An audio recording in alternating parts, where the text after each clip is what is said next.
Welcome to Dork Forge. My name's Paul, and this is our Fizban's Treasury of Dragons series. Do you want more D&D and Fizban's content? Do you also think that Fizban's is fun to say? Then hit that subscribe button and notification bell. Every subscriber helps to build and support our channel, and we are extremely grateful for each and every one of you and the support that you bring us. Now you better open a window, it's about to get hot in here. Or you might want to close a window because it might get cold. You know what, I guess that really depends on the kind that you let's just take a look at the Dragonborn. So, now the Dragonborn are obviously based on our scaly friends over here, but today we are looking specifically at the Chromatic Dragonborn, who easily wins, in my opinion, the contest for Best Dragonborn art. Look how cool they look. So, let's get into it. So, all Dragonborn now have that shared Tasha's forward mentality of your stats are whatever you say they are. I will remain silent on that topic. You are a humanoid, you are medium, and your speed is 30 feet.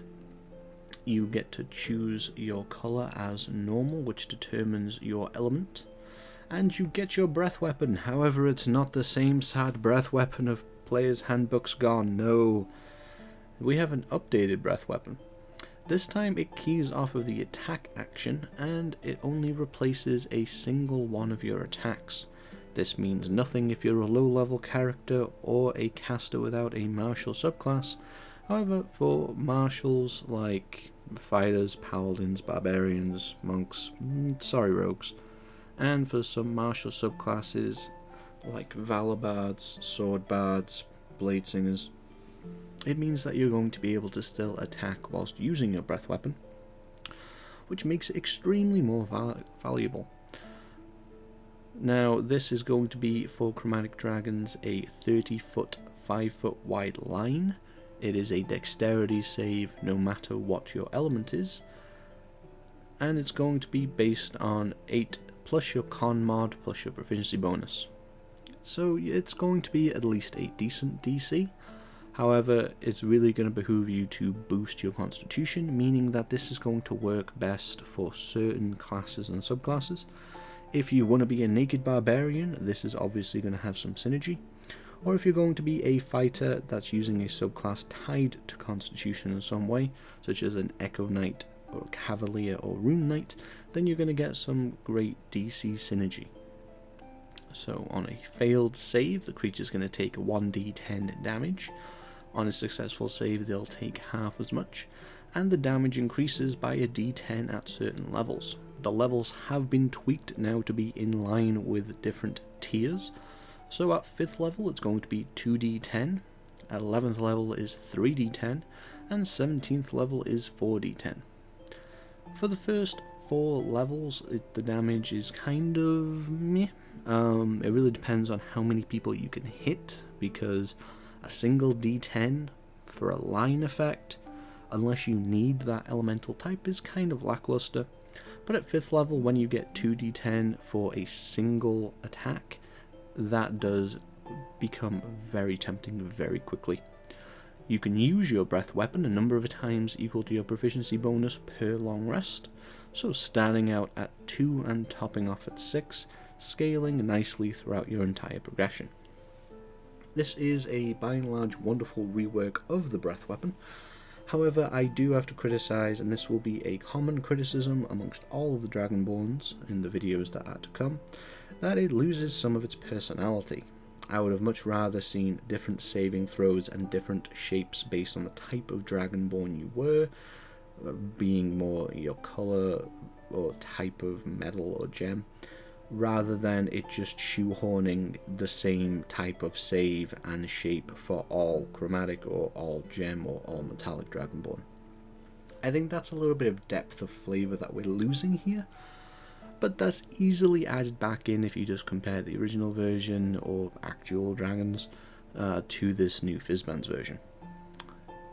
So we also get resistance to the type associated with our ancestry, a double-edged sword for the elemental Dragonborn, as fire is going to come up a lot, as is poison. However, They are also the more common resistances or immunities on monsters, so that devalues your breath weapon slightly.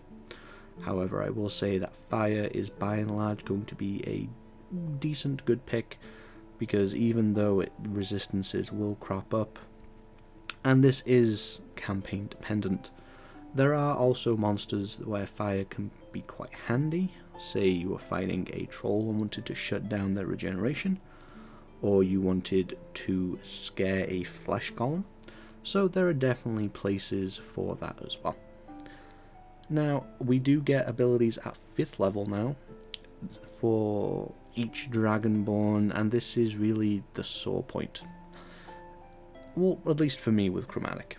So, Chromatic Warding at 5th level, as an action, you become immune to whatever your element is. You can do so once per long rest. Don't get me wrong, this ability has a lot of potential to save you a lot of damage. But potential is really where it stops. It's only a minute long, so you're going to have a little bit of a hard time preemptively using this before combat. I see no reason why this couldn't have been 10 minutes, especially since it's an action. 1 minute would have been fine if this was a bonus action, but immunity just does not seem to be worth it for an entire action, especially when you're very unlikely to be facing just damage of that element. Even if you were facing a red dragon and you gave yourself immunity to fire, that dragon still has claws and teeth and a tail. I would have much rather have seen something more generally useful. The metallic and gem dragonborn have much more general features. This is very niche, and I would have much rather have seen a bonus action rather than an action, or an action and 10 minutes, neither of which are going to unbalance your game, however both of which will greatly enhance the usability and player satisfaction of that ability. That's really it. All we other have is the types of Dragonborn you can be or choose for your chromatic ancestry. This hasn't changed. You can be black, blue, green, red, or white, and you can have the associated damages in order of acid, lightning, poison, fire, or cold. If you're just going to optimizing your breath weapon, probably acid or lightning are going to be solid choices there. If you're looking for a nice balance, fire or cold. And if you want to breathe a cool vapor, it's gotta be poison. But that's it. A nice short little video. Feels short, it's probably been a lot of your day. I apologize. And I'm sure that art makes up for it. Look, he's cool and he knows it. But thank you for watching this video. What do you think of the new Chromatic Dragonborn? Let us know in the comment section down below. And whilst you're down there, hit that like button if you like this video, and that subscribe button if you haven't already. The notification bell, as you've probably heard from many other videos today, is for if you want to get notifications of our upcoming content. And a new thing to our outro is we have a Discord. So there will be a link to that in the description, and a buttony thing in our channel. Over there we have a river of memes, as well as one-shot competitions and general chat about D&D and other things. Feel free to stop by, have a chat. We don't bite, we didn't take that option yet. But thank you for watching. My name's Paul, and I'll see you next time at the Forge.